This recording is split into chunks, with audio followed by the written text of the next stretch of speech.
Bon,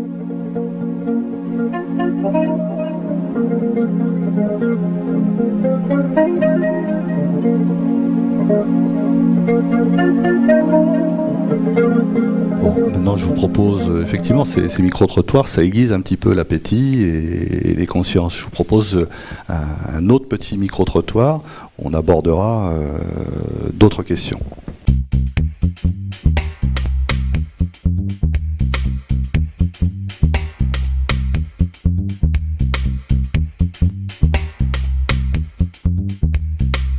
Qu'est-ce qu'on peut faire selon vous individuellement pour améliorer la qualité de l'air extérieur? Ah là, je n'en ai aucune idée, je ne suis pas spécialiste. Je sais vraiment pas. Je sais pas, je suis pas assez calé pour vous le dire, mais je pense que que les grands, les ingénieurs, tout ça peuvent faire quelque chose, mais nous, à notre niveau, pas grand-chose.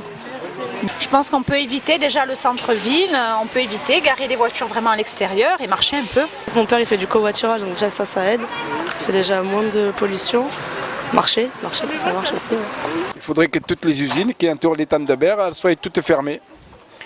Voilà, et les emplois supprimés. Alors il faut choisir, ou la qualité de l'air ou les emplois. Les usines, est-ce que nous on peut faire quelque chose par rapport à ça? Voilà, je pense que ça ramène du travail, je pense que nous, à côté, on peut rien faire. Il y a peut-être beaucoup de choses à faire, mais écoutez, moi, déjà, je peux vous dire que j'en fais une. C'est que j'ai mis des panneaux photovoltaïques sur mon toit et je contribue à améliorer l'air dans l'atmosphère.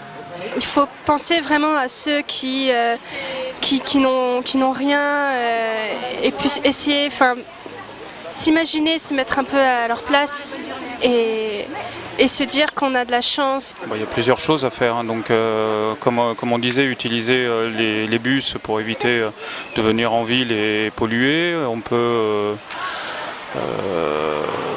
ça va de tout, avec les histoires des recyclages, avec beaucoup de moyens qui ont été mis en place. Donc après, c'est à nous de faire par rapport à ça. C'est une question qui me semble difficile. Il me semble que les élus ont certainement dû se poser cette question et y réfléchir plusieurs fois.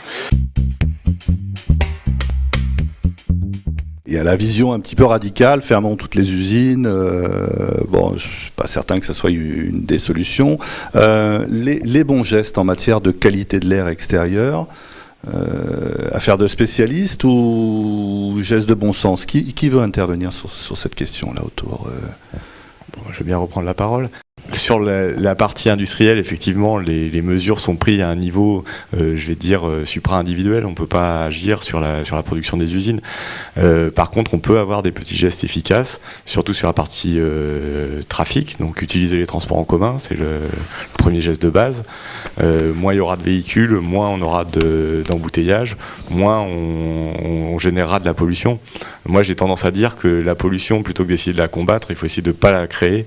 Donc, comme la plupart de la pollution de l'air est créée en consommant de l'énergie, il faut être plus économe en énergie. Donc, globalement, au niveau de l'isolation des bâtiments, avoir des bâtiments qui sont mieux isolés. Pourquoi ? Parce que généralement, quand on chauffe sa maison, on chauffe tout autour de sa maison, actuellement.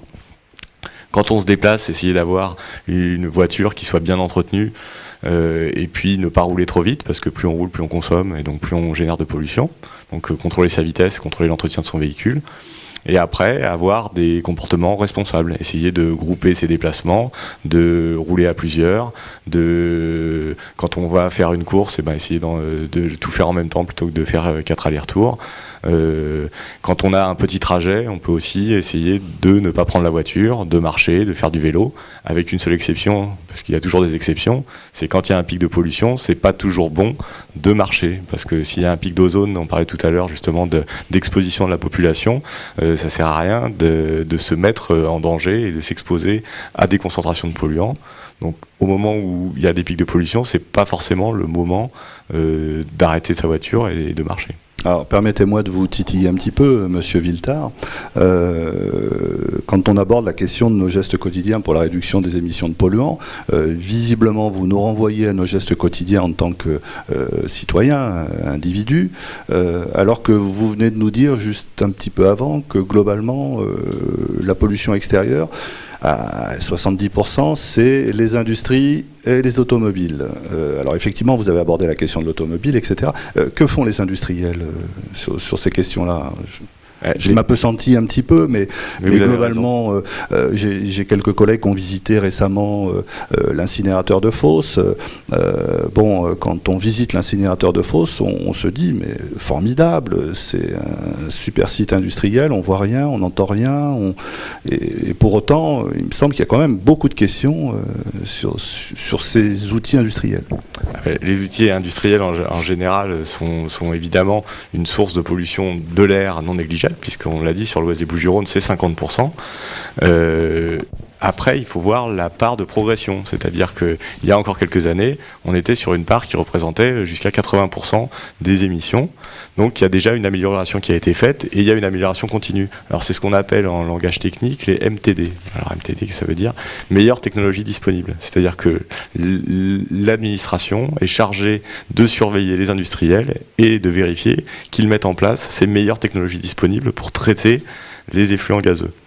Donc on va avoir tout ce qui va être émis doit passer par des systèmes de traitement qui va limiter son impact sur la qualité de l'air.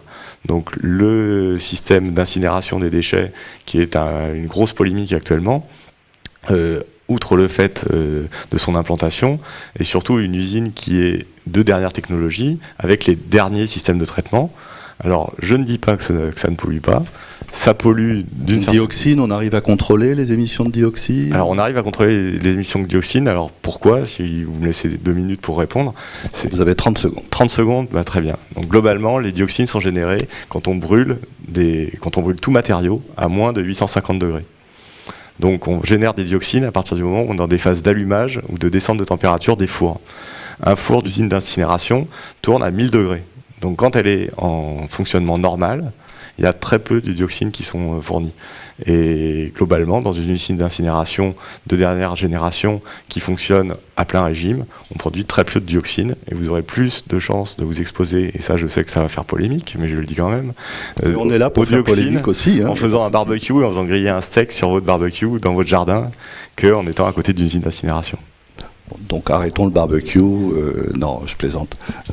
Non, le barbecue amène aussi la convivialité. Tout à fait. C'est aussi important. Mais c'est là où il faut voir l'exposition. C'est aussi penser à ça. Et il y a des choses auxquelles on ne pense pas. Et moi, je sais qu'en parlant avec les gens, on se rend compte, par exemple, dans le coin, il y a beaucoup de brûlage de déchets verts dans les jardins. Premièrement, c'est interdit par la loi. Le savoir et le rappeler, ça peut être intéressant, mais ça génère énormément de pollution au niveau des particules et au niveau des dioxines, furanes, etc. Parce que le bois vert, ça brûle très mal et ça génère plein de pollution. Eh bien, écoutez, ça va être un petit peu peut-être le mot de conclusion sur la question de la qualité de l'air extérieur.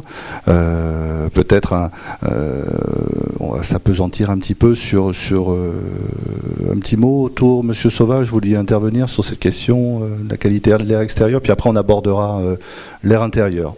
Non, moi ce que je voulais dire par rapport à ce qui vient d'être exprimé sur l'incinérateur, enfin notamment celui de Fos, contre lequel certains se sont battus, c'est qu'il y a vraiment d'autres façons. Il est sans doute très performant, mais la meilleure façon d'éliminer complètement les dioxines, c'est de ne pas incinérer les déchets. C'est donc de les valoriser, éventuellement de stocker durablement ce qu'on ne peut pas valoriser. Et en tout cas, déjà d'en produire moins, ça fait partie aussi d'une démarche. C'est vrai que d'une façon générale, l'énergie qui pollue le moins, c'est celle qu'on ne consomme pas. Donc, vous l'avez dit, isolants de bâtiments, etc.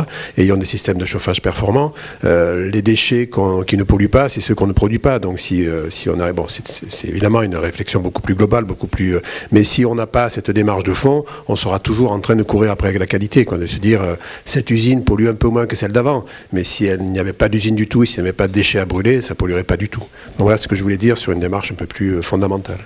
Peut-être un autre point de vue, Madame Pelliquiro ? Pas une question de point de vue, mais pour revenir sur les éco-gestes, il faut savoir qu'un pot catalytique est efficace à 350 degrés. Donc sur un court trajet, il n'aura même pas le temps de se rendre efficace, donc ça ne sert à rien de prendre sa voiture sur un très court déplacement.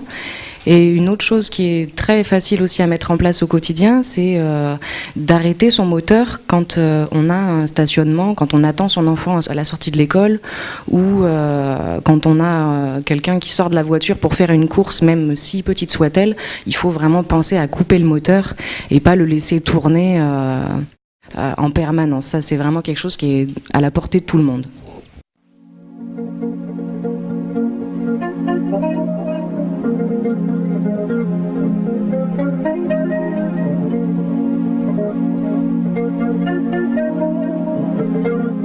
Thank you.